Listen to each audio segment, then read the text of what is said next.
Un mur de briques, un simple t-shirt, le regard fixé, pas de paillettes, juste un discours politique.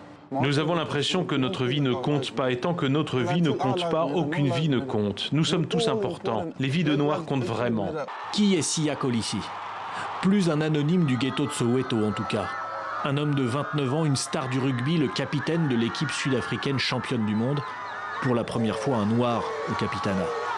Soweto, son township, l'a accueilli en héros l'an passé après la victoire. Tout cela signifie beaucoup pour les gens ordinaires, pour les enfants ordinaires. Siya a été jeune comme lui, et je suis sûr qu'il va se souvenir de ce qu'il voit. Siya Kolisi a donc pris la parole sur Instagram pour dénoncer le racisme. Il a pourtant longtemps attendu lui aussi, muré dans la peur, dans son carcan social. Je n'ai pas abordé les questions de race parce que j'avais peur de me faire virer, d'être vu différemment ou de ne pas faire ce qui était censé être fait. Avoir peur et se taire, il n'y a plus de temps pour cela. Il est temps d'être exemplaire, d'être un modèle, de faire grandir les autres après avoir grandi soi-même. Siya Kolisi. Siya Kolisi. Siya Kolisi. Kolisi a donné de la force à Soweto.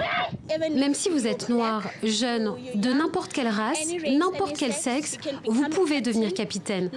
Peu importe la couleur, peu importe. Siya Kolisi suit le mouvement Black Lives Matter, un grand cri, un stop, venu de l'horreur des morts de George Floyd, Eric Garner et tant d'autres aux États-Unis. Tout ont résonné dans l'esprit de Kolisi dans son pays, où le racisme fait partie de l'histoire. Son discours porte loin aujourd'hui. Il est temps pour nous de changer et de commencer à vivre dans l'Afrique du Sud pour laquelle tant de gens se sont battus, tant de gens sont morts. Nous devons être la génération qui va changer tout cela.